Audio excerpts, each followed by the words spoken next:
Hello and welcome to Matt's MOSHCAST. I am here with my partner, Den. How are you doing? Hey Matt, I'm doing okay, but I'm also confused because we don't have an interview scheduled for today. I know it's weird, right? It's Yeah. really yeah, and I just completely messed up because I usually announce you as being my partner from the future. But I gotta say, I am completely still twisted. Just got back from Norway, so I'm still on this like weird, jet lag because like I was in the future for a long time, and so it just seems weird. But I also think I picked something up, and so I'm like dying on the inside, but I'm gonna make it for this show because I know we've missed a couple, and I'm doing this for our fan out there. So, so, You know who you are. yes, you know who you are. And so yeah, so yeah, as mentioned, I just got back from Norway. I went to the Tons of Rock Festival, and my vlog just dropped. Recently. And so hopefully by now everybody's seen it and, will let me know if they liked it or didn't like it, all that kind of good stuff. But it's fitting because on this episode, we're going to talk about festivals, do's and don'ts. We did Yes. the concerts, do's and don'ts, but festivals are a whole next level and they deserve their own set of do's and don'ts. Um, so yeah, before we get into that, I do want to say just a big shout out to the beautiful people of Norway. You guys completely amazed me. I did not expect, I kind of, I was in Finland last year for the Tuska Fest, and the Finnish people were amazing. I fell in love with them, but they're very reserved. They're very like, kind of keep to themselves, which in a weird way, I really appreciate that and like that. But when you do talk to them, they're like the friendliest people known to man. The Norwegian people I found were not nearly as reserved as No? the Finnish people. No, they were amazing. Like we would be on the transportation buses to and from the festival, and I think as soon as somebody heard, my brother and I speak English, somebody would just immediately just jump right in and like start talking to us, and it was really cool. And and I spoke to a lot of people at the festival, and when you have a camera in your hand and you say, "Hey, can I interview you for my vlog?" I feel like in Finland I would have gotten more no's, because people were just really kind of like, "Okay, let me just do my thing." But in Norway, every single person was like, "Yeah, let's do it. Let's, rock out." And so I feel like the people of Norway were just amazingly friendly and very outgoing, way more outgoing than I expected. So I just want to say kudos and, thank you very much to the folks, the fine folks of Norway. They were fantastic and made us feel extremely welcomed. Yeah, that is great to hear. I would love to go to Norway soon-ish. Like I'm on a mission to see all the Nordic countries. Like I've been to Mm, Denmark and Finland. This year we're going to Sweden, and mhm, actually I still have Norway. I still have Iceland and the Faroe mhm, Islands, which I mean they technically part of Denmark, but they still have mhm, their own culture and everything. So I think it would be interesting and pretty weird also to go there, but one thing at a mhm. time. So kind of excited to see how Norway differs from Denmark and Finland. Yeah, and I need to go to Sweden and Denmark. But I've talked to quite a few Swedish people and they're all amazing too. So, but it is kind of neat when you actually go to the actual place and see if it's just individual people or is it the whole people as a whole, I guess. So I definitely need to go to Sweden. Hopefully that'll be in the cards at some point in Denmark as well. But at this point, I've fallen in love with Norway and Finland. Both just amazingly welcoming people and awesome. I can confirm for Finland, it was actually their way of being reserved, but also very friendly. I really enjoyed that because I also like to kind of keep to my own private space and kind of do my own thing, but still remain friendly and kind of not off-putting. So it was very nice to, walk the street. You go past bars and shops, and nobody's trying to uh, advertise it aggressively, drag you inside, like in some other countries that I've been to or have lived in. Mhm. So that was And very nice to well, experience. It was a big plus. and you mentioned like, bars and places like that. What we found was the people that were in the service industries, they were beyond, they went like over and above. And I don't think Norway is necessarily a tipping culture. Like, I think you're allowed to, you can tip. I don't think anybody's going to say no, don't.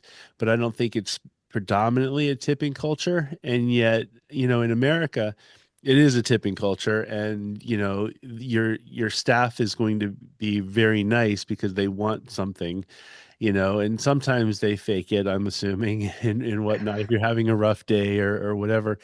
But Yeah. we found that there were the staff or service industry people went over and above like the Call of Duty for anything. They were so amazing. And I'll give you an example. The festival had ended, and like you're just kind of looking for food and everything was closed. And it was like we found this place that had like, it was like a little bakery kind of place, and it was like 2 minutes till the they were closing, and there was one poor girl that was completely manning the whole thing. And we asked if they were closed, and she said that no, they're still open, even though we knew it was like 2 minutes left. And she had everything prepped for the next morning. Just everything was like in cellophane, just ready to go, and everything. And I just said something like, "Man, I know she's already packed up. I know, but that would be awesome." Like, there was a cool sandwich that was there, and she was like, "Oh, don't worry at all. No, I can completely, take it out." And she heated everything up. Like, she literally did everything and stayed probably an extra half hour, for lack of better terms, because she also helped other people as well. Whereas, like, in America, I think we would be like, yeah, we're closing in 2 minutes. No, you're come back tomorrow, that kind of thing. And so we found this, and she wasn't the only one. We just found this throughout the whole, Oslo. Every service industry kind of job, they were just overly accommodating. And so, way to go, Norway. Yeah, I mean, I just hope that it didn't bring her difficulties because I really can't imagine anyone here staying that much longer Hmm. if it's that close before closing. But I mean, if I guess if you were nice, then she decided, okay, I can do that. Hmm. And technically, we're still open. Yeah. Yeah. No, it was just, and we just found this out everywhere we went. And so I can't stress how much I appreciated the Norwegian people. They 100% made the trip worth it. So Okay, good to hear. So, awesome. I didn't go anywhere actually during that time. I was kind of simmering in the like hottest heat wave known in Germany in recorded time. So, it was yeah, it was good that we had a little break there because I wouldn't have been able to do it. It Mm-hmm. was just not possible to, have that many electronics on or, think Hmm. and speak. So it was not a nice time. But before that happened, I actually went to a small free festival, and Fun. I had a really good experience there because I think it's the first time that it was free. It's the fourth time it's taken place, and the cool thing is it takes place in the Museum of Technology, which Mm-hmm. exhibits like old engines, sewing machines, Mm-hmm. vehicles, a lot of stuff like that, like steam engines and coal engines from trains. And imagine this being the decor for, I mean, for metal bands. And most Yeah. of it is made of metal, so it is absolutely, Hmm. absolutely fitting. And one of the bands I actually established contacts with were called Agency of Steel. Oh, And fun. So it yeah, fits. so it was absolutely perfect. Like, and I like their music, like melodic heavy metal, power metal kind of thing. Mm-hmm. And they were very friendly, and they're Amorphous fans. So Oh, fun.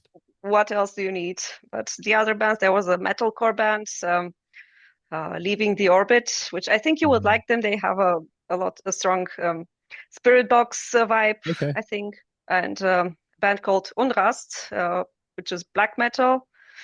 And since you are on a black metal I am exploration journey, becoming I am becoming one with the black metal, and which just amazes me. Like it was, I got to go to Noseblood Records and go to the official black metal wall, like the whole Mayhem thing, which, by the way, Noseblood Records, I could have spent probably 2 weeks there and not been bored. Like it's just wall to wall everything, like all different albums and CDs and T-shirts and you could literally a metal head would just live and die there for a full week. And okay, so they rebuilt it after that yeah, fire. I'm assuming so. I don't really know the full history of it, but it was just one of those just crazy things. But what's weird is you know black metal is notoriously dark. It's notoriously, ominous and all that kind of good stuff. And then when you talk to the people, they're so like happy and friendly, and it was young and old, and and Mayhem played at the festival, and so I would go around and you would see, ladies that were like, my age, and you're like, hey, who are you here to see? And then you'd see like, oh, the Keanu Reeves band, but also Mayhem. And you're like, way to go, Mayhem. And then you'd see Yeah, young kids, and they weren't even kids that were dressed up, particular. You'd see somebody that you would think would just be listening to like the Jonas Brothers would be like, "Oh, I'm here to see Mayhem," and you're like, "This is strange." Like, happy-go-lucky, but they love their Mayhem, and so, yeah. Have you the know, Jonas Brothers heard of Mayhem? That's a question I need an answer for. yes, and I would argue probably not. Who knows? They might surprise you. It could be, well, hey, Demi Lovato is into Dimmu Borgir, so Yeah, maybe. but she did have Anita Strauss as her touring guitarist, so makes Hmm. sense. And yeah, Yeah. I mean, we actually wanted to do a whole episode about famous people who are actually big Yes. metalheads. So Yes. Maybe before I that'll be go in our too future. too deep into that, Yes. And so, anyway, um, we had a great time, and I'm glad that you supported the smaller festivals because I think those festivals need to be supported, as well, if not more. And so it's super cool that you were able to get to that one. yeah, it was really nice. I'm thankful to my friend that decided to go with me, kind of even though she really didn't want to leave her flat. But she made herself, and then we both had a nice time. And the cool thing about small events like this is you literally meet the people who put them Mhm. together and run the whole thing because they're in the crowd, also kind of listening to the Mhm. music and enjoying drinking beer and whatever. So it's Yeah. not like it's this big entity. It's more of a really grassroots kind of thing and Hmm. much more egalitarian, I feel like.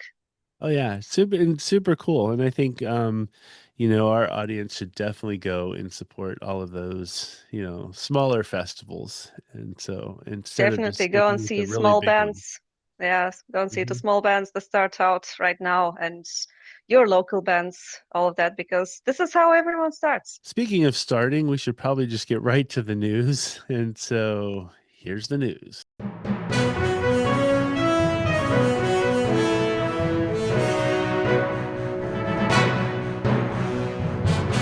The news this week, the good thing about having the week that we didn't do anything, or the time where we didn't do anything, Hmm. is that not many things happened. So I don't have a Good. lot to kind of Okay. speak over. Well, Yeah, cool. Like I said, I've been kind of out of the loop as far as like any kind of news goes for the last couple weeks. So as long as there's, I guess in a weird way, no news is good news. In a weird so like I think everybody's doing their festivals, and I did see that I want to get a little get well soon to Pal from the Warning. I yeah. know she passed out at a festival.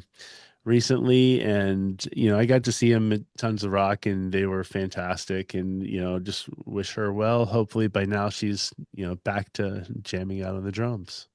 Yeah, that definitely I have to kind of add my good wishes to yours to just get well, get better, look up to yourself. I mean, Hmm. goes for everyone, and I will kind of be repeating that probably a lot during this episode, given the topic, Yes. and even on another place in the news. But before we get to that, I have something interesting. Mm. I think it would be cool to talk about it because you and I have kind of similar stance on music streaming platforms, but Hmm. somewhat differing stance on so-called AI music, what Hmm. people so generously call AI music, and Yeah. I ungenerously call slop, Hmm. like many others. So, streaming service Tidal has joined a few others in announcing a new AI policy that they're aiming to protect and reward creativity and uphold the authentic connection between real artists and real fans. Tidal will be tagging LLM content with an AI label. Furthermore, neither direct sales nor streaming royalties will be possible for this kind of content, and content that impersonates an actual artist or band and is connected to other fraudulent activity like AI bots generating streams for payouts, they will be identified and removed. And this whole thing will be coming into effect on the 15th of July. Mm. So I know a few other services have policies on tagging generative AI generated content, but they trust the artists themselves to do it or the distributors. Hmm. Well, like I think Spotify has something like this. They have a policy from last year, and I know before I left them, they had a lot of problems with AI generated content uploaded onto actual artist pages. Like with Death was a very big scandal, but also I've seen it with Nightwish, with Anthrax, and someone mentioned Caliban had something like this, and Hmm. I have to point out to another different YouTuber, Tank the Tech. Everyone knows him, we love him, but he has an excellent video about how this works and why it's so easy. Hmm. And I would like to ask anyone who listens who uses Spotify to tell us how are the things today? Like, does this policy have any effect at all? Like, do they enforce it? Yeah. Because this is something I cannot check. I don't know, and it's a weird thing in a weird like I know I'm not a fan of it necessarily, but I was just on, this whole trip with my brother and he loves it. There's Okay. bands that he listens to that he openly knows are AI. He knows it's completely fake, but the songs are almost tailored to his liking so much that he just loves it. And it's like, if I know I'm never going to see him live. I know I'm never, and he knows it's fake, but it gets him through the day and it makes him happy, and he loves the song. And so he played me one of the songs and I totally know why he loves it, because it has the same groove. It fits in his wheelhouse. It does everything right for him. And so, in a weird sort of way, I'm sitting there going, it's not something I'm all about, and I don't necessarily want it for myself. But there are people out there that, you know, find that they'd rather have something tailored to them. And so it's weird. Yeah, I mean, if I'm going to assume a hardliner stance, I do not like any of this. But being realistic, if it's going to be out there, I would prefer for it to be transparent, like for people Mhm. really to know, like your brother Yeah. knows, okay, this is fake, but I Yeah. still like it because this is different than, oh, a new song by Caliban, which Caliban is active. They're putting out new music at Mhm. different points. So you're going to assume this comes from them, and then you're in for a kind of bad surprise because you hear something that sounds nothing Mhm. like them, and it's just like, what is this thing? Yeah. So that's They why I definitely kind of need to let you know. I think yeah, that's the I key. support that tagging because I Mhm. also support this sort of thinking that Tidal is bringing where they target themselves, like they identify and target themselves. And Mhm. Deezer brought out actually a tool that does exactly that, like identifying, tagging, and removing if you want that, because Deezer is very Mhm. hardline against AI music. And I just saw that they're actually selling it to other services, like they're offering it to other services. So maybe that's what Tidal has been Mhm. implementing. Weirdly enough, it's also a kind of a language model, so it's a bit ironic. Yeah, but the weird thing too is also, are they still paying out on it? It's one thing to tag it, but are they still paying Mm. out on that The work? Tidal has announced that they will not be paying out. Like Okay. it will be demonetized. I mean, Deezer does not allow it. Bandcamp Mhm. has even more hardline stance. Like it is absolutely not allowed whatsoever. Okay. And I think Apple Music has a somewhat permissive policy. Phobos also, and Amazon Music has absolutely nothing in place. Like it's Hmm. I'm free assuming for all. Spotify is probably the same as well, because it's sort of like, They have a we don't policy care. that has been updated in April this year, but as I said, like they can say anything they want, but the reality could be completely different. Hmm. And since I have made one of the better decisions of my life and left that, I have no way to check. Mm. So if anyone uses Spotify, just tell me what your experience has been. Like Yeah. I'm curious. And I'm also curious on your take on it too, is, to the crowd out there. Um, what is your take on it? Do you mind it? Do you absolutely hate it? Just let us know your thoughts on it. And so I'm very curious because it's definitely not going away. It's just how it's treated in the future. And so I'd love to hear other people's opinions on it. Yeah, So I let just us know. from a strongly aesthetic point of view, I don't like it. I just think it's uh, viewing pictures, they kind of look off, or videos, they kind of Mhm. just look off in a very strange way. Like I don't even know how to describe it, but I have the same feeling like I'm watching a horror film. But Mhm. you're watching a horror film to kind of enjoy the feeling. So when I see a music video full of slop, I don't enjoy it the same way. It's just like, Yeah. why is this necessary? And the music is just I don't even want to waste my words to say how bad I Yeah. find it. I don't like it. I don't use it. Hmm. Um, It's and weird. yeah, It's a I weird. probably won't. It's a I, weird I thing think it because. needs regulation. I think it needs way more regulation than it actually has. Yeah, it's a weird thing because, I agree when it comes to the arts, it should be real people, it should be all of that good stuff. But AI in general, I should say this, I used ChatGPT throughout my whole trip because it was so much faster and easier to say, from my hotel, where's this or where's that or whatever. And it just boom, boom, boom. And it's kind of eerily scary that it knows you so well because it's usually like, well, I know you don't typically like this style of food, so you're probably going to be looking towards this. And it sort of like sends you on that way. And it's like, wow, that's crazy. So I totally That's, experimented with it on this particular trip, which I've never done before. And surprisingly, it actually got me to where I needed to go and did everything right from that perspective in a creepy kind of way. But I um, mean, I get that it's easy, but we were doing well without it before it exploded like 4-ish years ago, mhm, and I still do well without it. And just kind of thinking, okay, one prompt needs what 50 liters of water, or the equivalent of, mhm, and I can probably deal with my current conundrum without wasting as much. So I'm kind of mhm, even like, do I need to waste so much when I can just look at my OpenStreetMap and find mhm. what I'm looking for, maybe a couple of seconds later than the model is going to spit it out for me. Yeah. Plus, I am a bit more protected from hallucinations. There you go. Like my brother was complaining that I was using ChatGPT because he was like, "You got to use Google Maps. That's better." But he didn't have a rationale as to why. So we were both like, kind of like fighting each other of who got the answer faster because it was See? like, Well, um, you're both wrong.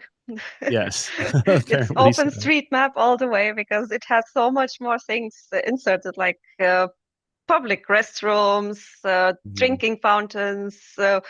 If the bus stop has like a little house to hide from the rain or not, mhm. like all these kinds of things. Like, and it's cool because people can all over the globe can add it and edit it. So Hmm. I've been loving using that so much more than Google Maps, I have to say. Okay, I will check it out. Check it out. The next time I'm traveling, I will definitely do it. Like it's kind of fun to experiment with these different things to see if it does actually do what it's supposed to do or not. But anyway, with that being Yeah. said, Anyway, is there let's anything move else on. from a news Mm, perspective? From a news perspective, I have some shorter ones. For example, let's do th this next one. We've Hmm. had a surprising lineup change in Lord of the Lost, which we also love on this channel, and Hmm. YouTube loves them. Also, absolutely deserved. But two of their longtime members, their bassist Glass and their guitarist Pi, are leaving.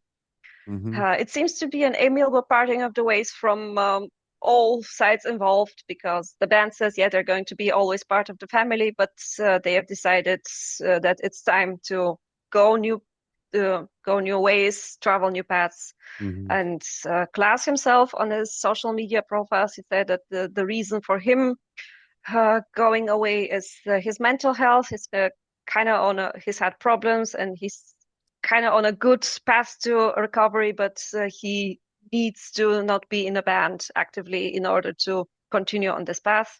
So I absolutely support that in any way because, health comes first. Hmm. Well, Pi decides that he kind of needs to do something different creatively, so he's going to do something absolutely new. And to Mm. both of them, good luck, get well, be happy, and I'm glad that Yeah. they were in the band for so long. I'm glad I've seen them live. They were Hmm. great. So by all accounts, great people. Yes, no, I agree. I think the Klaus one, I feel like I saw that coming just because of the fact that, the last two tours, I think he wasn't involved and they did they were very open about saying that they were using bass tracks to cover, which is perfectly fine and makes sense and I appreciated what they wanted to do. So in a weird way, I think if somebody's taking a couple tours off, let's just say, you can kind of see the writing on the wall. But the Pio one was more of a shock for me. And so I was just like, wow, that's crazy. But hey, it is what it is. If I think we've all had jobs where we've been a part of them for X amount of years, and at some point you go, while I love everybody here, I want to try something new and try something different. So I really can't, fault him whatsoever. And I'm very excited to see what he comes up with. It's going to be super cool. Yeah, that's also what I think. And I really loved how all involved kind of handled it, at least in the public eye. Like there Hmm. was absolutely no animosity. Like you can see these people are really like family. They love each other in the best way possible. So Hmm. it's Hey, when kudos to you them. kind yeah, when you kind of think of lineup changes and scandals and conflicts, it's really good to see this. Hmm. Yeah. 100%. And to kind of close this off and transition a little bit to our topic of the week, we have first bands confirmed for Tuska Open Air 2027. Mm. And Which it is looks really like quick. it's, yeah, I mean, I know a lot of festivals do it, but I kind Uh-huh. of didn't expect to hear it immediately after this year Yeah. closed down. But it looks like it's going to be one hell of a festival because headliners involve Lorna Shore, Hmm. which Love I know them. people in your household love them. Yes. So, and Awesome. for me, super cool is that the Children of Bodom is another Hmm. one. And I mean, obviously, Alexei passed away, what is it, almost 6 years ago. I thought it was more than that, actually. I feel like it was like 10, but you're right. I think you're right. Yeah, 20 at Oh, the end of 2020. It was 2020. 2020. Yeah, Yeah, you're right. yeah. Okay. So almost 6 years ago, like five and a half. Hmm. But they've been touring with Sami from Lost Society, and I think he's a good choice because he's also a good guitar player, and the way he does harsh vocals kind of reminds me of Alexis more on the higher register. So I think Hmm.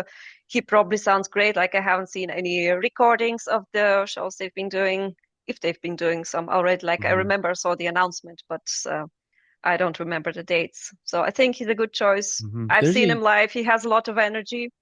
Awesome. So There's a YouTube video out that they put out, I feel like a couple weeks ago, that was really talking about that reunion show that they did. I feel like it was a couple months ago, and it kind of gave a little background on how they all decided to come back and why he was the choice for, covering Alexi. And it was really, really good, and it makes you feel really happy for all of them. And from what I understand, Sammy, the lead singer guy, he was more, Alexi and the whole band kind of were like mentors to him in his earlier career. So it was mhm. more like it just he's just that natural fit to, in a weird sort of way, to take over, which I thought was fantastic. And so I'm happy for all of them.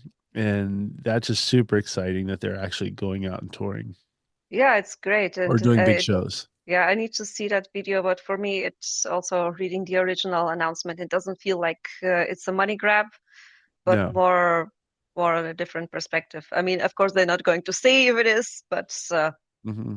Yeah. And I think they're going to not do a lot everyone of, is Gene Simmons. yeah, I think they're going to pay a lot of respect. I would Yeah, assume. I expect the same thing. But it's cool Mhm. that they're also headlining Tuska, and some other bands that have been confirmed include Heaven Shall Burn, Gaerea, and Kanonenfieber. So Awesome. already looks great.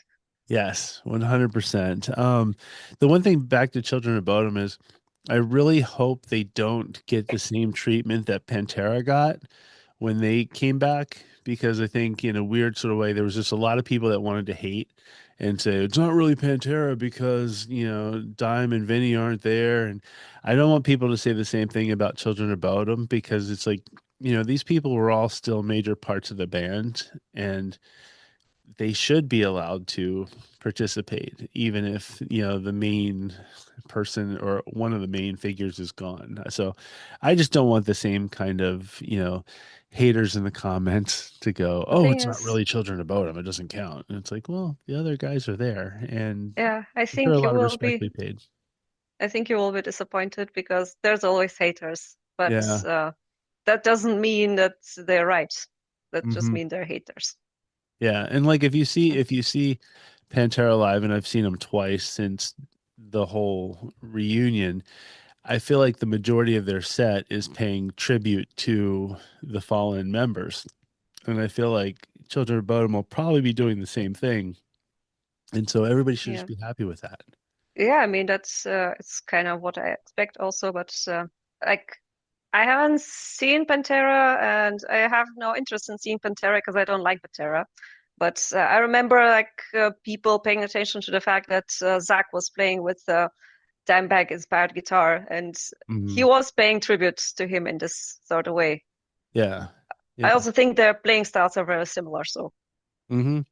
And they were, from what I understand, they were actually really, really close, and almost like best friends, for lack of better terms. So it's kind of like if you're going to have somebody take over, let it be, the next best thing. So, yeah, absolutely. So anyway, very happy for Children of Bottom and mhm. kind of also happy for people like me who uh, kind of love the band, like love their influence, their music, because it's one of the most important bands from Europe after 1990, probably. Hmm. Yeah, no, I agree. Yeah. Okay, so that was it from me. That's the news. Okay, cool. So now it's time for new music of the week.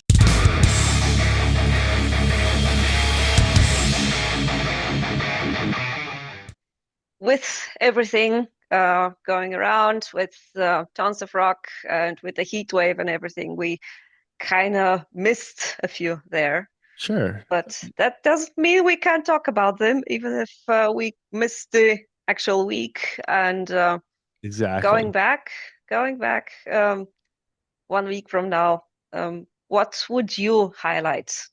There's a couple that I have, and I will be honest with you, because I've been out of the loop.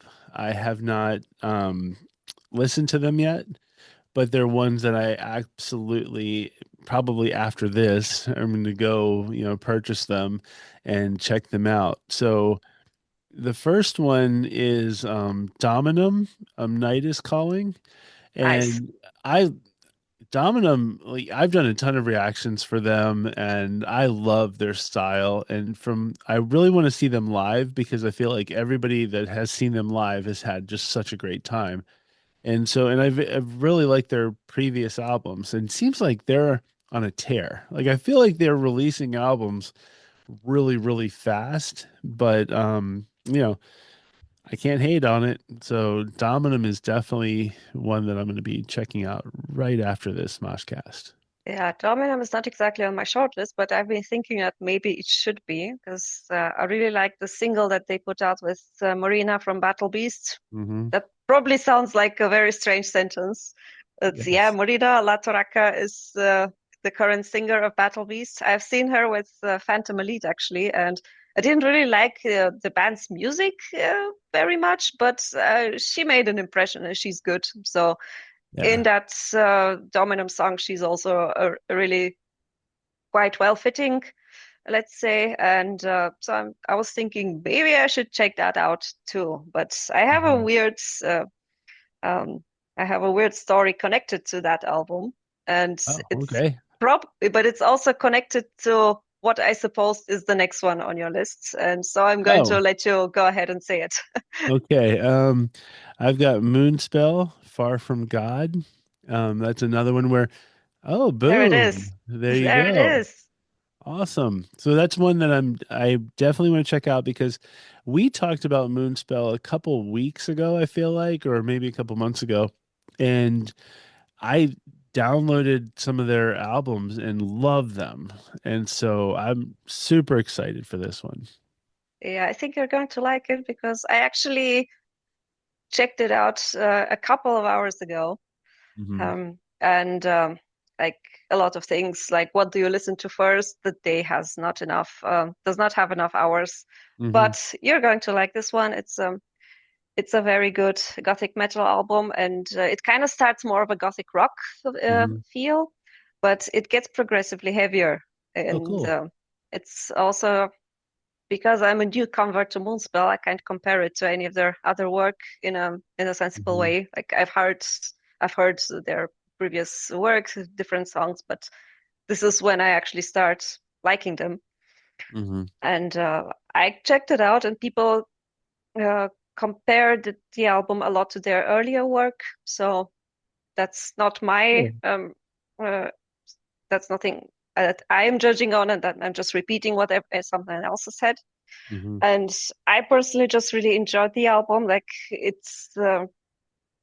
it's dark, it's eerie, it's vampiric, and the last two songs, Our Freedom to Fall and Reconquista, are kind of full-on gothic doom with harsh vocals and everything. It's really good. It's so well done, and I feel like it's going to also grow on me while listening. I will going to Hmm. find more and more details because it's one of those, Hmm. And I'm glad, like, you had me at Vampiric. I think yeah, if any album was just even called Vampiric or somewhere that's in the description, I'm automatically buying it. That's just how it would work. So, yeah. So yeah. So go now ahead. you've convinced me. We need to cut this short, and I need to go listen to Moonspell. Um, Okay. no, so Yeah. awesome. The other one that I wanted to bring up was not one that I'm necessarily going to go running out to buy immediately, but more for my just sheer happiness for the band. But it's Deep Purple put out Splat.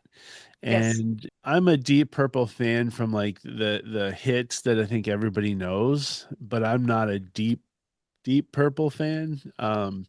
So I don't need every deep cut. I don't need every album. I just kind of need the greatest hits. But I love the fact that Deep Purple is what, 60 something years into it, and they're just still cranking out albums. They're just, and Yeah. they're having fun. They're, they're living their best lives, and I think they're all in their 80s. It's just, you They're know, still going on tour. yeah, I love it. I'm just so happy for them. It's And great. so it's sort of like it gives me hope since my favorite band is approaching 70, if not seven, some are actually are, that there's still at least, life in the tank or gas in the tank, as they should say. And having just seen Iron Maiden at Tons of Rock, there's a ton of gas in the tank at this point still. But I think Deep Purple gives me hope that I don't have to sit there and go, "Oh, is this the last time I'm going to see them?" That kind of thing, Yeah. because Deep Purple they're still doing it, and they're doing it well. Like, so I'm just super happy for Deep Purple. Yeah, amazing. It's that also they're one of the pioneers of something more experimental because I've been actually very hyper focused on writing an article about classical music and rock and metal, like the relationship more of it. It's not just like, oh yeah, I'm going to make a list of every symphonic metal band that's ever existed. But I found out Deep Purple performed with an orchestra as early Mhm. as 1969.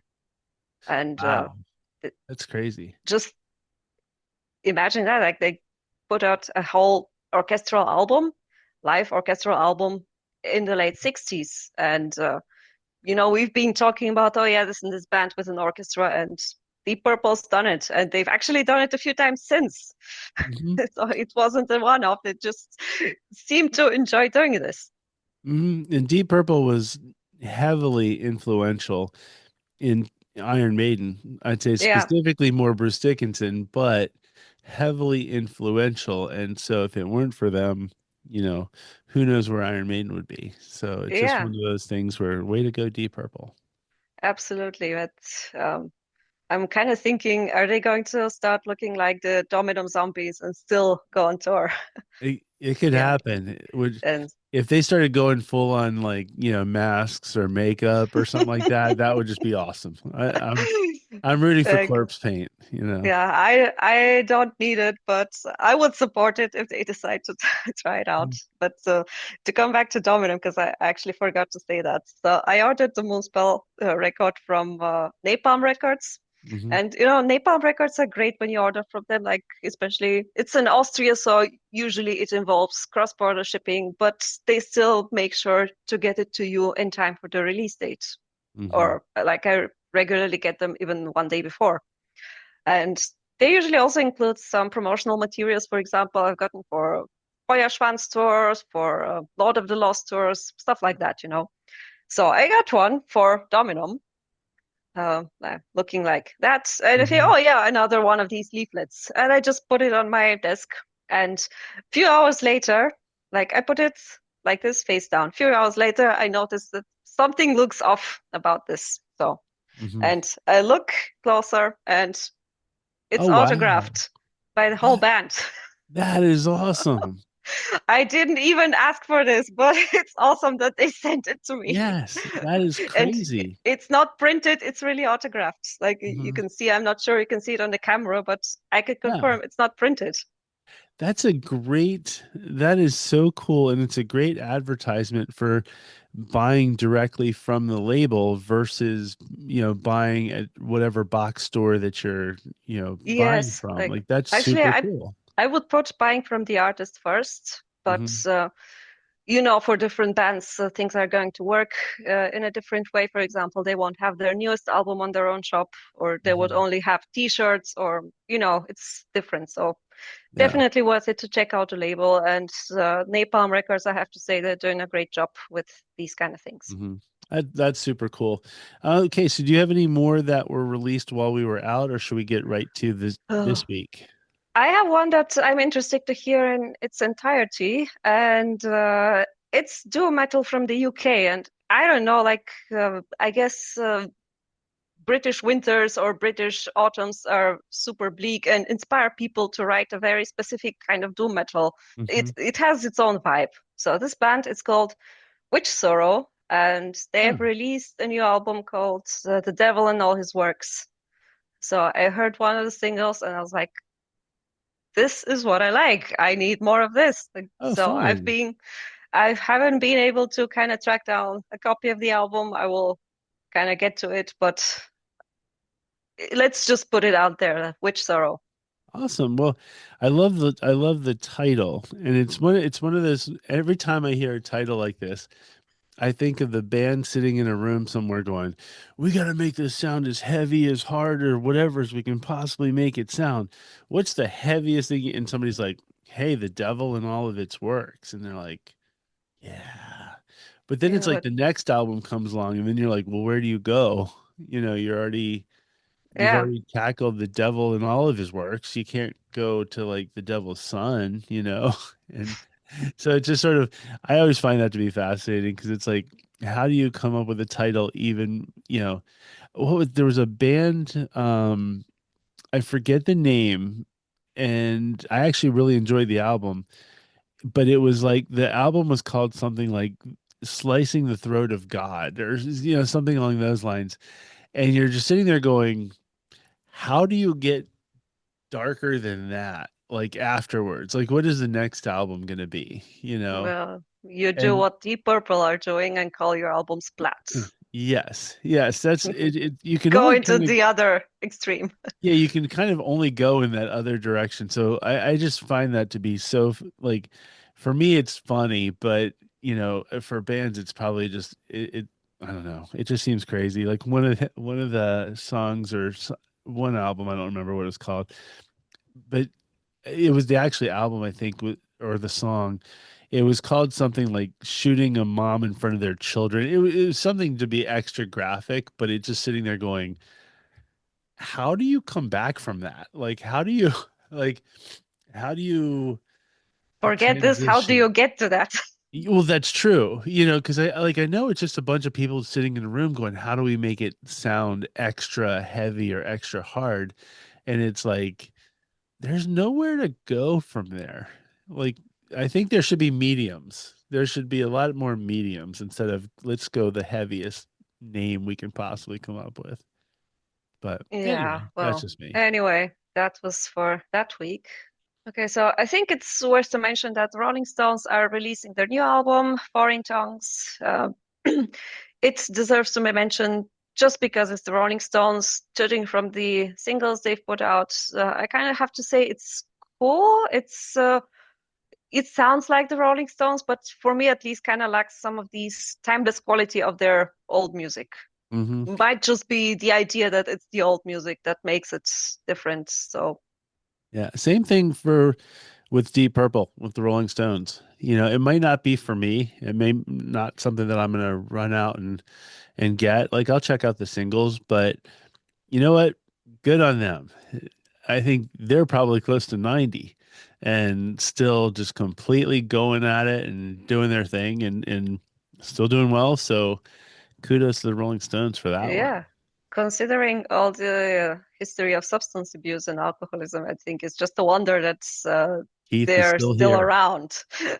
Yes. And they don't sound bad either. Like that's the No, other thing too is Mick still sounds pretty good. It's not, we've already talked about it. There's so many people that don't still have it and they're still trying to get out there, but the Stones are still the Stones. Maybe it's the vocal style or whatnot, but I have to good on say, them. I only listen to studio quality, so there's ways to kind of make that sound better. Yeah.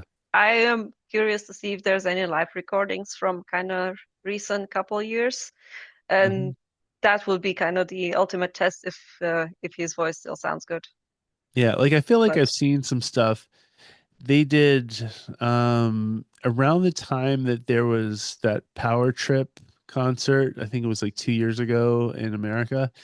There was a there was an expensive version, like which was more like the Rolling Stones, and I think like Paul McCartney, or there was just those kind of people, and they still sounded good. It wasn't anything that like I wouldn't be saddened by going to see them.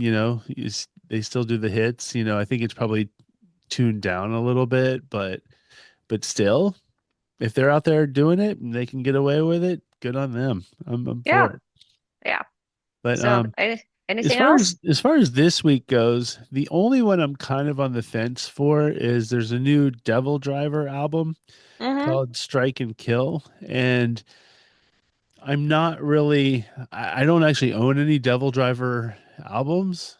Um, I've heard a Me couple neither. singles, and I'm very much on the fence, and it's one of those where there's qualities that I like and there's qualities that it just sort of like doesn't really grab me.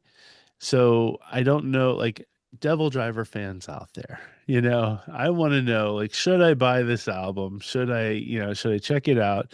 And if so, what other DevilDriver songs or albums should I also be checking out? So, like, I know I've seen the name a bunch of times, and like I said, I've heard a couple songs here and there. There wasn't enough to completely grab me, but maybe this album will be the one. But that's the only Yeah. one that kind of stuck out to me. I think there's a lot of re-releases and stuff like that this Yes, week, but for but the most part, DevilDriver was it's the new festival one. season. Like there's no headline tours coming out, so people kind of Yeah. hold out for autumn, I feel. But Hmm. that's fine.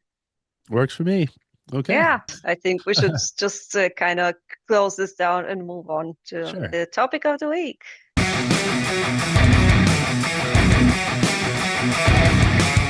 Okay, so now it's time for the topic of the week. And considering the fact that I recently went to a festival and you recently went to a festival, just different sizes, we decided to cover the festival's do's and don'ts.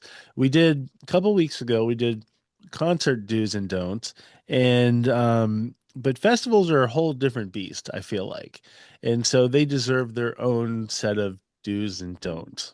I actually have topics that have do's and don'ts at the same Okay. time. So I guess in a weird sort of way, and I brought this up in my vlog for Tons of Rock, and this is not specifically aimed at Tons of Rock, but it's something that I have a feeling more festivals probably do than they don't. But it comes down to merch. And I've noticed that the few festivals I've been to, there's merch for the actual festival itself, and that's Mm-hmm. everywhere. That's very easy to find. Online they're promoting it, months before the festival even starts. At the festival, there's multiple locations to buy merch, which makes sense because that's how they make their money. And I think you absolutely should, buy merch. I'm wearing a Tons of Rock shirt right now. So I wholeheartedly believe that that should be available. What I noticed at Tons of Rock specifically, but wasn't the case at Tuska, was when it came to the band merch. The band merch at Tons of Rock was very spotty. It didn't have all of the band, like all of the bands that were playing didn't have merch representation. And at one point, I was thinking, well, maybe it's just because it's the day. Maybe usually it switches out like the day of that show. If that Mm-hmm. band is playing, they have the merch ready to go. But it wasn't even that. They had bands that were on day one, their merch was up throughout all 4 days. And then there were bands that were playing on that day that never got merch representation. And I understand, I guess, in a weird sort of way, if there's a smaller band that maybe doesn't have merch, but I think most bands these days do. But what threw me off was the fact that Limp Bizkit was a headlining band on the final day, and there was a big sign that said "No Limp Bizkit merch." Okay. Which throws me off because there's no way Limp Bizkit doesn't have merch. And not that I wasn't like I didn't need a Limp Bizkit shirt, but there was a lot of people I spoke to that were only there to see Limp Bizkit. And so if it's your one opportunity of seeing Limp Bizkit, it was their first time playing in Norway. I would have wanted a shirt. I would, if I hadn't seen Limp Bizkit a bunch of other times in the Mm-hmm. past, I would have been like, "Hey, I want a shirt." I'll give Yeah. an example personally for me. Saw Mayhem for the first time, fell in love with them, and I was like, "I want to buy a shirt." I went to the merch section right after their performance, and there was no Mayhem representation whatsoever. And it wasn't a matter that they were sold out. It was a matter that they never had Mayhem shirts. I thought that was really, really weird. And I looked around at trying to find different things to see what they had. And I feel like I struck out. And as a person who wants to support these bands by buying, their merch was not available. And yet I don't know if it's if it's a legal thing. I don't know if there's a contract thing. I don't really understand that. But I feel like if you're running a festival, you should get that stuff kind of locked down. Because your merch is all over the place, festival Hmm. owners, but the actual bands themselves didn't seem to be represented. But I will say at the Tuska Fest 2 years ago, every band was fully represented. And I can only speak to the day that the band was playing. So I don't know if they were there, throughout the weekend. But at least I feel like any band that was relatively new or somebody that I wanted, like I got a Halo Effect shirt, I got a Cemetery Skyline shirt, I was able to pretty much get anything that I wanted. But I don't think it's indicative of just the Tons of Rock Festival. I have a feeling it's probably something else. But anyway, my do is make sure you have merch for the individual bands, especially the smaller bands. Yeah, so That's that's a something. do for the people or organization that kind of runs the festival, I guess. Yeah. And I will agree 100%. That's if you're going to offer merch, then it needs to be equal, unless, of course, it's possible that at least some of these artists decided themselves not to put up any merch because of Mhm. merch fees or, I don't know, low stock or anything like that. So, Yeah. under the caveat that the band agrees and wants to sell their own stuff, which is usually the case, Mhm. and in this case, then they should be represented.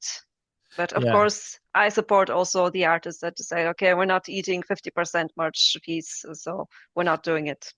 Yeah, and I don't know what the real behind the scenes are. I found it interesting that from what I understand, Tons of Rock is a Live Nation festival now. I think it was bought recent, according to some of the people that I spoke to. And Fred Durst, halfway through their set, was talking about this being their first time in Norway, and he said something like, it's clear that the people at Live Nation hate him, you know. So I'm sitting there going, you're headlining a set. Maybe it has maybe it's the merch, but maybe there is some back and forth, from that perspective. But It is Fred Durst. He's yes. had a back and forth on a lot of occasions since Mhm. Slim Biscuit kind of appeared. So Yeah. I'm not putting it out of the question. Yeah. I just think festivals, if you're going to do it, and it should, to your point, it should be equal. Um, I think it should be just fair, and there should be an ability because there's so many people that are going for one day and not the full festival, and they're there to see some specific bands. And if you can't buy their merch as a memento, it kind of stinks. Yeah, I mean, so I have a do that is more so for the visitors of the festival, and it's also what I said about concerts in general. If you can buy merch, support the bands, just why not? Like it's also like a cool memory. Oh yeah, I got this at Stones of Rock when I went to see Limp Bizkit. So it's Hmm. kind of also connected to that. It's not just a shirt, Hmm. it's a memory. Oh yeah, and I bought a Sepultura shirt specifically because I saw their final show in Norway, Yeah. and I was just like, this is awesome. So it happened a few times where a band blew me away and I wanted to go buy a shirt, and either it wasn't available or they never had it. And it was sort Hmm. of like, well, that stinks. There should be an opportunity. I have I don't again for people visiting festivals. Now, I know that some are completely non-smoking and have like smoker areas. Others are a bit more permissive. But on the fast festival I went to, like the Fête de la Schwermetall, the free one, I kind of had a bad experience like shortly before I decided to leave, and I also left because of that, because someone started smoking around me. And thing is, if you're a non-smoker or asthmatic as I am, it's like Murphy's Law that whoever is smoking nearby, it will drift directly to your face, like 100% every single Yes. time. And I didn't have anything with me to kind of help myself free my lungs, and I just started coughing, had to retreat a bit more to the back, and I was kind of lucky that nobody else was smoking there.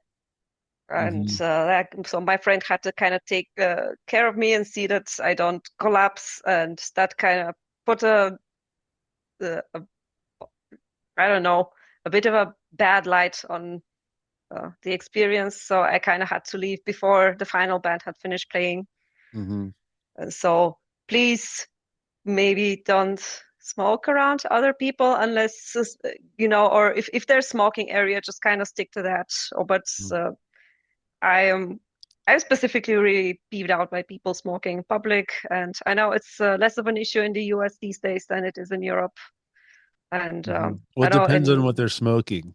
I think that's yeah, the which one thing I love about the Nordics so far, between Finland and Norway, is I didn't smell anything that, I didn't. I think I saw one person smoking a cigarette, but then I didn't smell the other stuff, which if you go to any major city in America, walk down the street and you're going to have that smell, which I personally can't stand the smell. Once I'm asthmatic as well, but I just think the smell is an awful smell. And I so don't. I've appreciated that about the Nordics so far because I didn't smell any of that. I didn't really see any, like I said, I think I saw one cigarette smoker. But what I noticed that they do instead is they have these like, I think it's called snus, like these like Yeah. tobacco pouches, Mm-hmm. which it's like, I don't know that it's necessarily for me.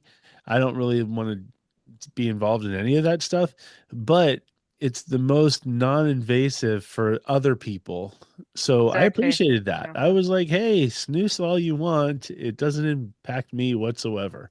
Exactly. Yeah. So about the other stuff, I don't need to go down the street. I need to go on the balcony and the Mm. right or rather wrong moment because some of my neighbors has been smoking up and I don't know who it is, but I will find out Yes. because I cannot deal with it. I can't Mhm. breathe. I get nauseous and come on, Yeah. it Well, doesn't the have to be like this. the problem is they don't know that it smells. It's really weird because, I have, people in my close proximity that do that kind of stuff and they're just like, oh, but this doesn't smell, or it smells like blueberries, or it smells like something. I'm like, no, no, it doesn't. It It's really it's doesn't. a direct smell that you can't avoid, and you only know you don't think it smells because you're doing it, but once you don't do it you realize how bad it actually smells.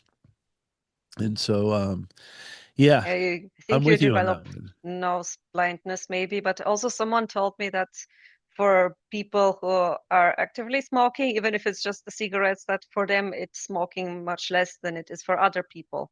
Hmm. And I can't confirm because I've never even tried the stuff. Like I was diagnosed with asthma when I was like 8. Like Oh yeah, forget same about reason. it. Never had a cigarette in my life because of that. Yeah, I had yeah, asthma at an early age, so I was like, yeah, I assumed that one cigarette would kill me, and so I was just like, nope, yeah. not getting So involved. yeah. So if you do have to smoke up at the festival, just kind of be aware of your surroundings and try to find a place where you can enjoy whatever you want to enjoy without kind of involving Mhm. others, because Yep, we can't escape this stuff, guys. exactly. And so, my next one, it has to do with the weather and the fact Hmm. that I understand that there's big open air festivals, and I understand why people love them and all of that good stuff. And I understand that these venues can't control weather. If they could, it would be a perfectly beautiful sunny day with a nice breeze. But when there's situations to where weather does change, there should be some kind of action that goes into place. I will say Tuska, not Tuska, but Tons of Rock did an amazing job at making sure that they were passing out like water pouches, and they had water. the issues up front, but they fixed it really quick, and there was water readily available. But like there was no real place to hide from the sun. It was Yeah. so what I found myself doing was going to the tented stage when there was no band on, because it was really the only place to hide from the sun. And I feel like all they have to do is put some kind of tarp type thing, that you can easily get. Like I know around here, just put some shade, in these kind of places, because usually it's just one big open park and there's no real shade. And so I think there should be kind of a, if the weather changes on you, there should be a plan B, C, D, and E. And same goes with rain too. Like I know I brought ponchos just in case, and I think that's somewhat unavoidable, but you could still use those shade things as coverage as well. Yeah. Yeah, definitely for hot weather. That's actually also one reason why I am kind of on a fence of going to festivals because you really can't hide from the sun. And I'm one of those people that doesn't get tan. Like I'm not a bronze goddess or anything. I just alternate between the states of mozzarella cheese and tomato.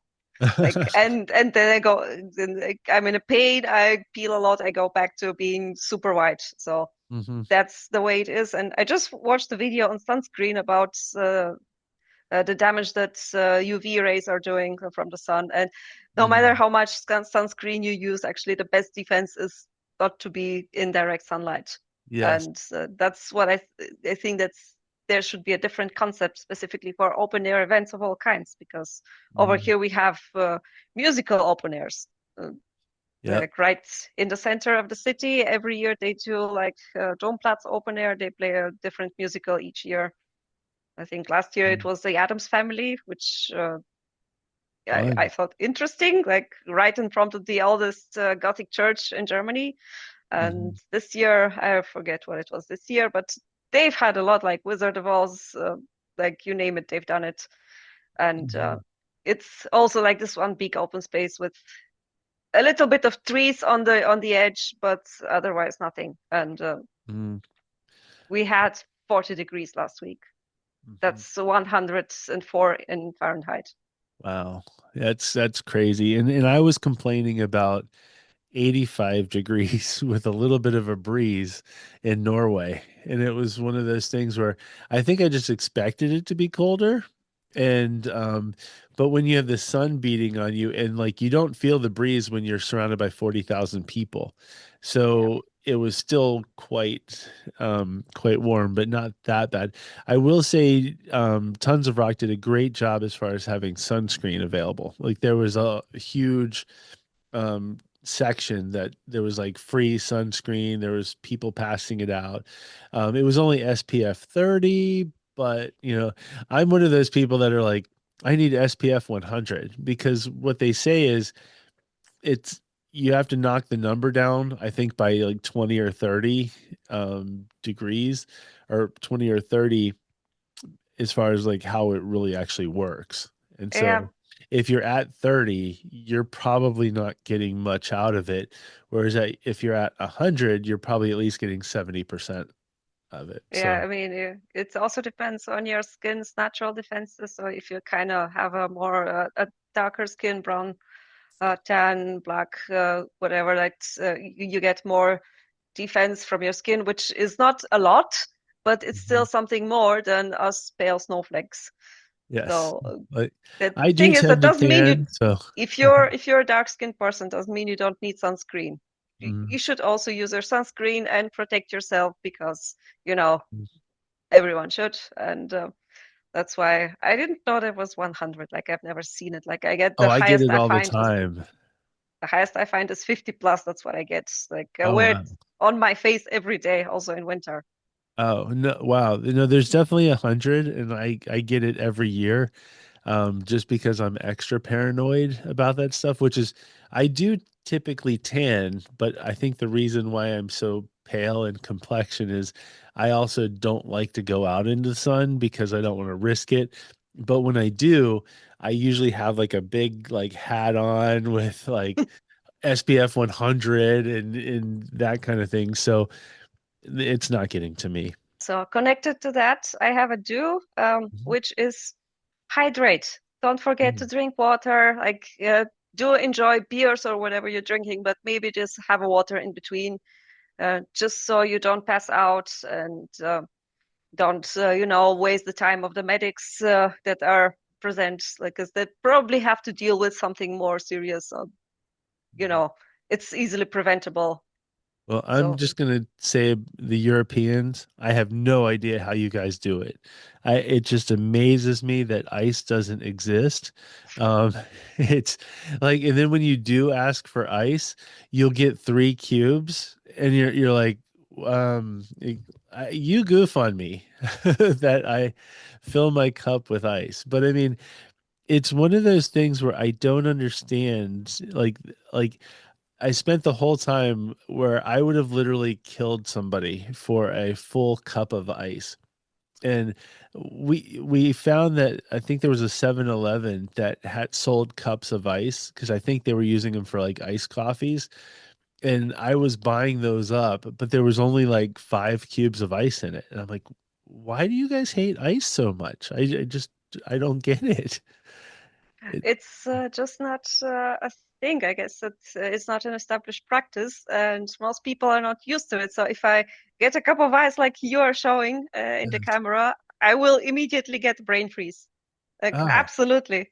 Like, I also have like ice cubes. I like the silicone molds in silly shapes. I put it in my drinks, like not in the water I drink here because they don't fit in the bottle, like through yeah. the opening.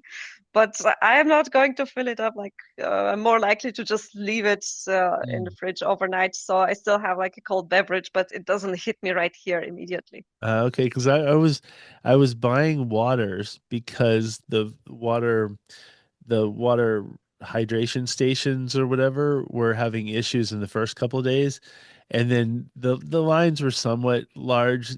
The last 2 days they did a great job and everything was good, and I wasn't buying waters. But for the first 2 days, I was buying waters, and it was like I'd spend like I forgot how much it was for a water, but then there'd be like no ice. It would just be a cup of basic water, and I'm like, it's hot. How do you? It's just regular tap water, I guess. Or no, it was in a bottle, but they took the bottle out and gave me a cup for whatever reason. But it's I don't know how you can cool off with regular Okay. warm water.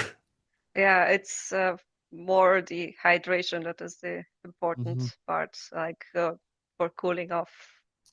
I don't know. Yes. It's really an issue of habit, but also connected to that. Also, if the weather is extreme like this, also watch what you're eating and when you're eating, and just for the same reason, so you don't have issues and pass out. Because I had an ex that I think he did it on purpose, like not drinking water, eating like really spicy sausage with Hmm. bread and whatever, spicy and salty, most of it at something like 37 Celsius, which is, Hmm. I'm not sure exactly how much, but In the yeah, 90s, I think. 95, something like this. Yeah. And then 20 minutes later, oh, I feel so bad. I can't see. I'm going to throw up. Like, why did you have to eat that salty meat then? And then he was Mhm. kind of sulky because I kind of, yeah, I don't know. I hate to be the I told you so, but I told you so.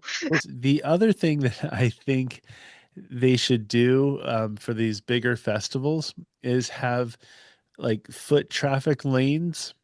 And I will say, like, when Tons of Rock is basically like one big circle.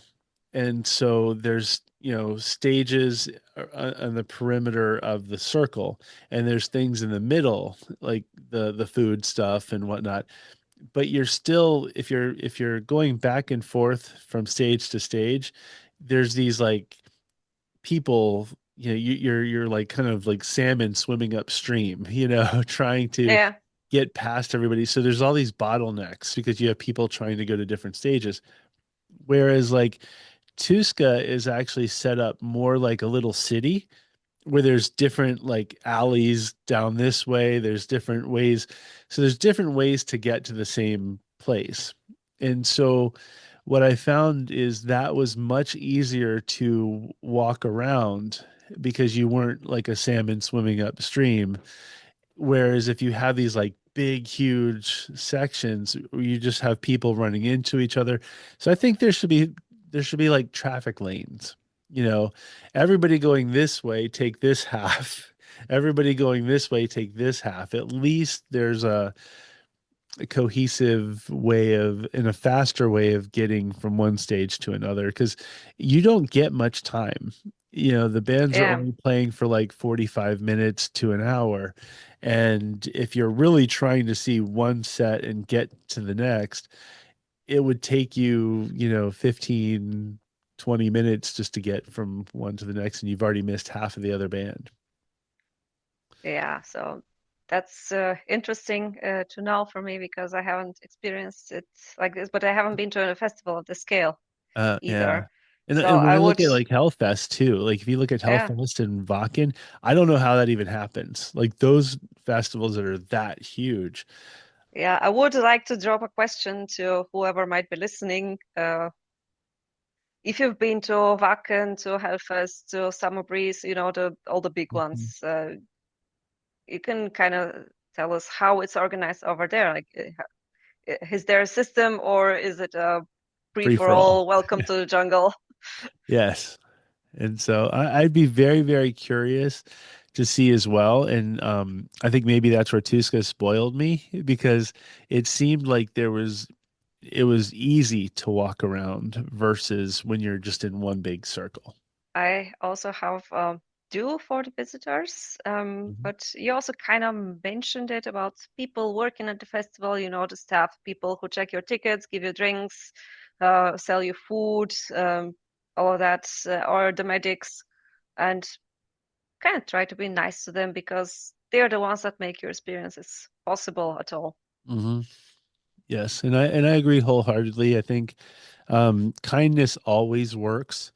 It never fails, really, And it's a situation where you may and just use Live Nation as an example, right? Um, I don't the fact that I couldn't get a merch for, let's say, Limp Bizkit or one of the bands, that's not the fault of the person who's selling the Mm, shirt. yeah, That person is literally working in the hot sun, trying to make people happy and all of that kind of stuff. And they're doing a lot of running around too. They don't represent the decision makers. So yes. it's not fair to take anything out on those people at all. And so I wholeheartedly agree with you on that. There should be nothing against the poor people that are work because most of them are just kids that are trying their best to make it in the world, and it's a good gig to get, and so it's not fair to take anything out on them. Yeah, definitely. So that try not to litter, try not to annoy them. And I know you always say be nice to security because they may end Mhm. up giving you free stuff, but even if they don't, they have to be there at work while you enjoy yourself. I think Yes. they deserve to be kind of spoken to in a kind manner. Mhm. Oh, that's another thing you bring up too. You brought up the trash, and I don't know if it's a European thing. I really don't know. But like where we are, there's trash cans everywhere. Where like when you're done something, you just look for the trash can. It's usually in a corner somewhere, and you just dispose of whatever the trash is. But I remember when I went to London for the Arch Enemy show, there was no trash cans anywhere. And it was like the people were like, "Oh, you just leave it on the floor and they clean it up afterwards." And I thought that was really weird, but it was like, okay. And I remember we waited to see everybody leave just so we could see the amount of trash that was left, and these poor people were cleaning it up. And so at Tons of Rock, there were recycle stations. I think there might have been like maybe two for 40,000 people, And Yeah. my brother and I were looking for trash cans. We kept going, where are trash? Like, there should be trash cans. And there was these poor people, the young kids that were literally walking around with trash bags at the end of a set, just trying to pick everything up. And I was like, I feel like if they had more trash cans, there would be less need for this, after pickup. But I Yeah. don't, but I don't know if it's a European thing or not. I don't know, because I feel like there's a lot of people who are responsible, won't leave their trash just anywhere, that will really try to recycle it Yeah. responsibly. And others that just don't care. It's not Oh, convenient for them to dispose of it properly, so they'll just leave it whatever. mhm. They might be a trash can like 5 steps away, but they will be inconvenienced by these 5 steps and won't do it. So it's Yeah. this kind of thing. And bigger cities tend to attract more of these people. Mhm. Like, So they tend to be dirtier. So Berlin is dirty, Hamburg is dirty, and uh, unfortunately, I think Helsinki wasn't that dirty. I think I Helsinki was no, no, pretty nice. Helsinki was quite clean and Oslo was very clean. And one of the things I noticed, and somebody actually did a really cool thing for when I was watching Iron Maiden, I was literally like 3 rows from the stage. And so the security guards passed out water, which was really, cool. And a guy behind me had his empty water cup and wanted to pass it forward. And I was like, is that a thing? And he was like, I just don't feel comfortable leaving it on the floor. So Yeah. he figured that security would at least throw it out. And I was like, that's actually really cool. It's cool like, I don't know if the security necessarily appreciated that, but I, it seemed like there was a sense of wanting to do the right thing. Like, Yes. I never want to litter. I don't ever feel comfortable just leaving trash anywhere. So I went out of my way to go to the recycle stations but it would be much more convenient if there was either more recycle stations than just two. But Yeah, definitely. I think that would be the optimal way, and generally more bins for everyone mhm, to just kind of throw their plastic cups yeah. into, because yeah, the most of it is going to be plastic cups, so it should be easier to kind of get to a recycling plant afterward without Yep. sorting too much. And Mhm, but yeah, that with passing along and gathering stuff, it's a thing. I was mhm. reminded when I've been to concerts at Huxley's Neue Welt in Berlin. I've always had to wait. I think, okay, 2 out of 3 times I have to wait more for longer than expected, because after official opening of the doors, it doesn't happen because they usually have some difficulties. So I kind of wait, but it's that kind of neighborhood that has a lot of places to buy drinks, fast food, beer. So people go and get drinks and then come back into line. It's actually really cool, because I've Mhm. seen people kind of buy for whoever's behind them or in front of them, like, oh, I'm going to run to the Spiel. Do you want something? So it kind of builds like this micro community. And Mhm. when people start getting in, you can't bring the bottles inside, Yeah. and someone's always there, not from the venue, someone who just gathers the empty bottles to return them for the deposit. And Mhm. there's people who actually make uh, part of their living like this, like they really Mhm. just walk around the whole day gathering bottles. But I feel like the venue should cooperate with them officially, because they're doing us a favor. Yes, I agree.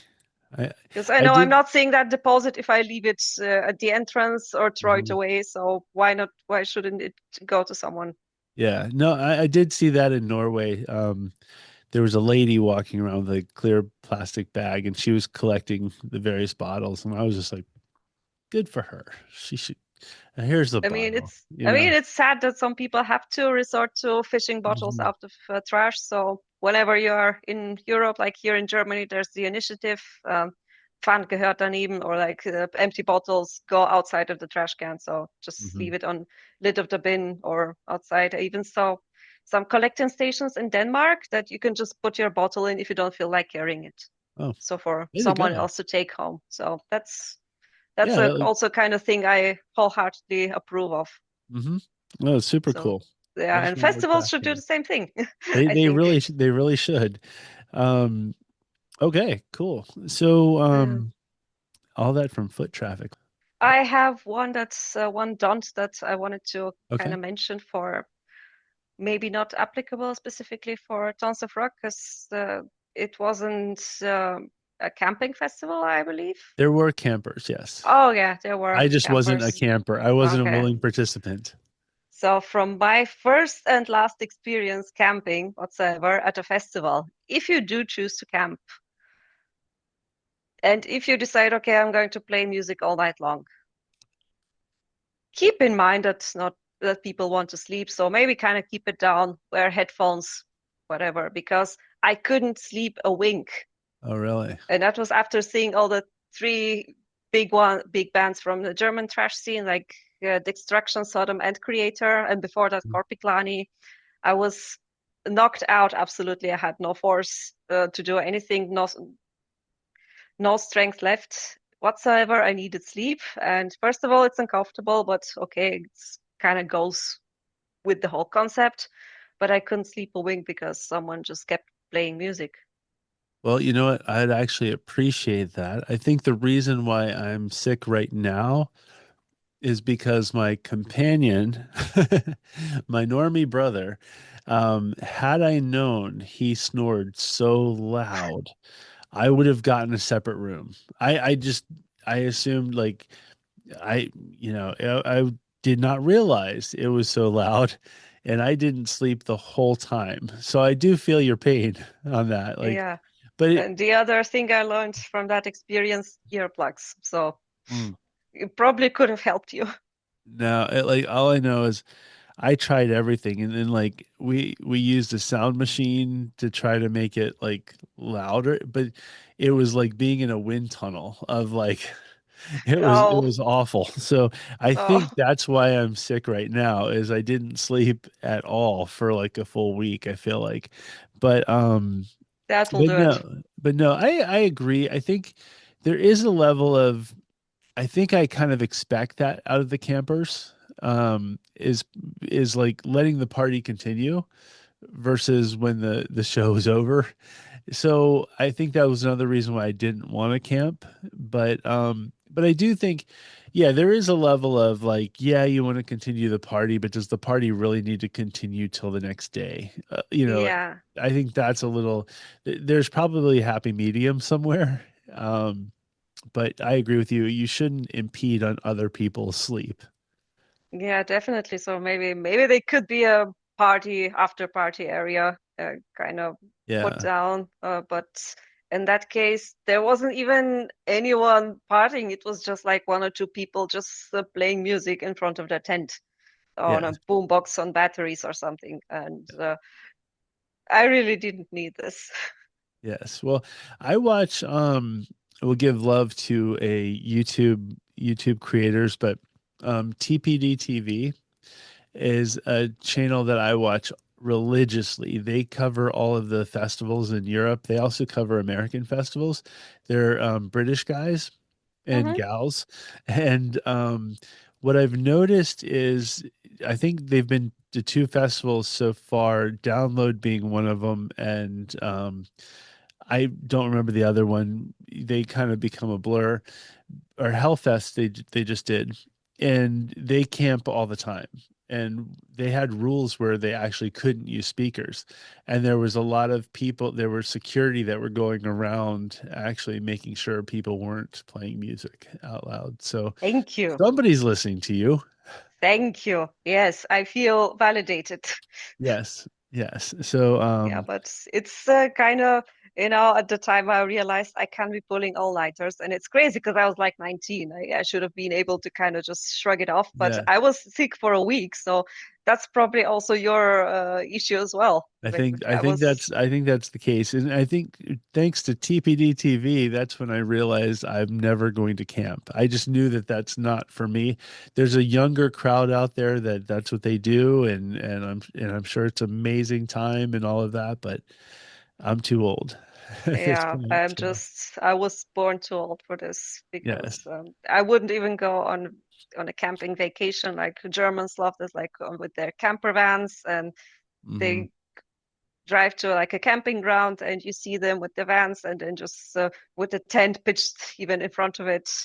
And so I'm like, okay, good for them. I'm Yep. finding an apartment or hotel room Yep. It's because not it's not for me. I can't do it. I'm sorry, I can't do it. And so on the same, it's actually kind of a same tone. My final do slash don't is respecting other people's place. And it's not a matter of respecting their, like, everybody should respect people's personal space. But when I say place specifically, when you go to a festival, there's multiple bands, and there's bands that some really, really want to see, some casually want to see. It's one of those situations where if there was a band that I casually wanted to see, I was a little bit further back because it was like I don't need to be the first person in line. I don't need to be right up there with everybody else. Hmm. Um, and then there's a level of respect, like when I knew that Iron Maiden was going to be the probably the one band that I had to be up front, and I was prepared to wait hours, even seeing the earlier band, to make sure that I had a good spot up front. And I literally waited, I think it was about 2 hours between the Anthrax went on before them, and then there was like a 2 hour break, and then Iron Maiden came out. So I was there for about 2 hours. And what I noticed was you get the same group of people, and they're all hanging out. We're all talking, having a good time. And when the band shows up, then you get all these people that are trying to cram their way in, and there's only so much space. Like the human body actually does take up space, and there's not much place where you can go. But there were people that kept still trying to force their way in. And it's like you have to be a realistic person and go, there's a barrier. There's already people like crammed like this. There's no way to actually push your way through. Like in the NFL, we have running backs that's what they're trained to do, is to try to find a hole. But in I feel like at these festivals we don't need any running backs. Like there's no hole to find. You're Yes, only definitely. making it more uncomfortable for everybody else around you. And it's like if you really, really needed to be up front, then you should have 2 hours ago been there. I think that's just a basic, for me, it's common sense, but for some reason, everywhere I go, it seems like somebody feels like they were entitled to be up front. And it's just like, no, no, it doesn't work that way. Respect the No, plate. yeah, I mean, I always hate when people kind of really try to push their way in forward. I Yeah. remember one person did it like midway through the Amorphous set last time I saw them. Mhm. And I mean, we've been there since the opening band, so we kind of traveled in from a different city, and we've been there, and we're already kind of, annoyed because we are over 30 and our feet hurt. Especially my Yeah. friend, she has this famous sentence, "Let it start so it can be done." So I Yes. can sit down. And then midway through, then just this person kind of just shoved her way in front of me, and then second later, her boyfriend. And I mean, guys, you should have come earlier. Yes. That's Yeah. really what it comes down to. And like the venue that I go to all the time, the Fillmore in Silver Spring, they have a thing where you can pay, I think it's like an extra $15 or something like that. It's not too crazy, where they have a lounge that's like in their basement, and you can go to that lounge, which that actually gives you access to get in, earlier than everybody else. Mm-hmm. Or sometimes they'll have fast pass tickets, which allow you to get in earlier than everybody else. And like I said, it's like $10. It's really not that big. And so I take advantage of that because I like to be at the barrier. And it's like you can do that. Everybody has the ability to do that. It's not like I'm a special treatment or anything like that. And it's just sort of like people who don't think about that stuff then feel that they're entitled to be they're able to just rush through and, once again, be a running back for whatever particular show. And I just think it's kind of like, no, understand how things work and understand, like, there were so many opportunities, there were so many other shows that I went to at Tons of Rock where I wasn't the first person there, but I wasn't trying to push my way through either. It's sort of like, hey, understand, I showed up at this time and this is what my options are. Yeah, so I don't think people are especially wrong in wanting to be more upfront, and I would understand if they would ask, like, can I get in front of you? Especially like I do this as a shorter person because Hmm. the taller person is still going to have a perfect unobstructed view, and I'm like in front and don't bother them. Yeah. So most are okay with that. So I end up getting pretty much in the front. But I ask people, I don't shove people. Like I'm not that kind of person. I don't have the elbows for it. And if they say no, then they say no. So what can I do? Yeah. But you're probably in the vicinity of the front. I'm seeing there's Mm, people that are like at the very, very back mm. and slowly think they can, like, they're playing this game where they're like Mm. going around trying to get closer and closer when you started out at the back. And that's, Yeah, yeah. No, that doesn't work.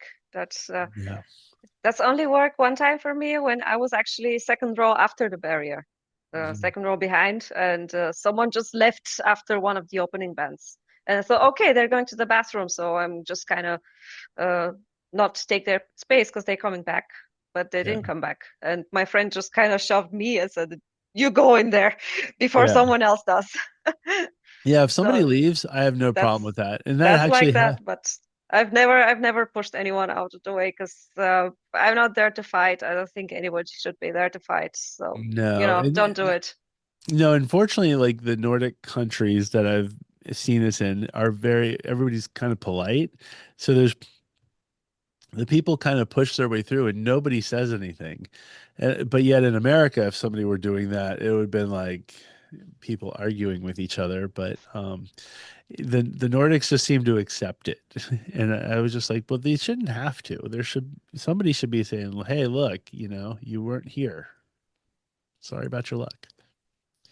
Yeah, I mean, yeah, if they do mind, they should complain because Mhm. otherwise, you can't read their minds. And okay, they're fine with it. I Yeah. can go forth.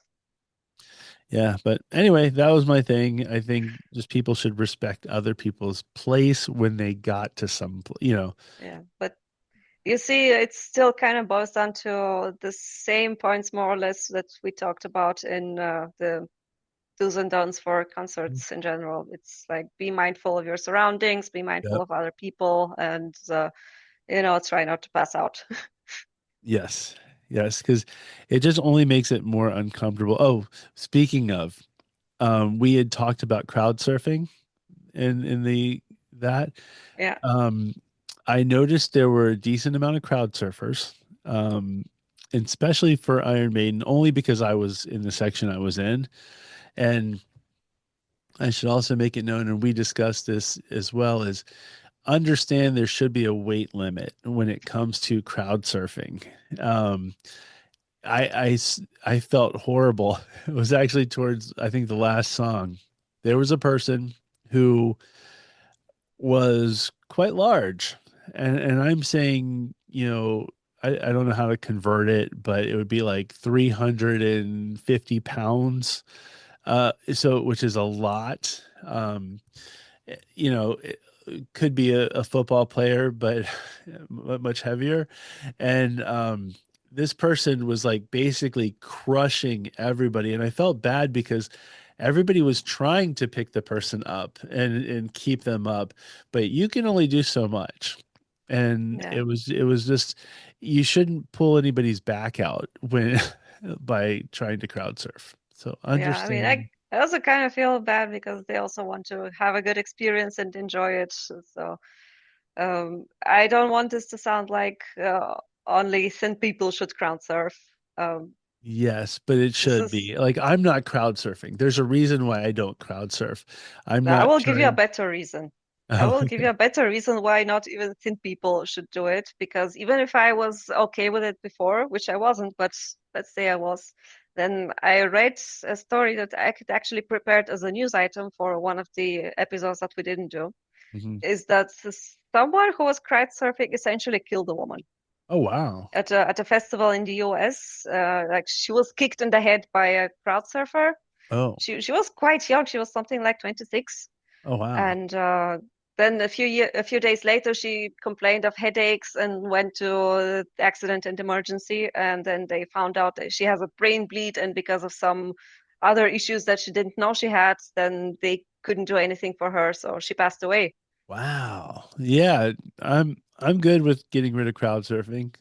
Yeah, so I don't actually, do I it think anyway.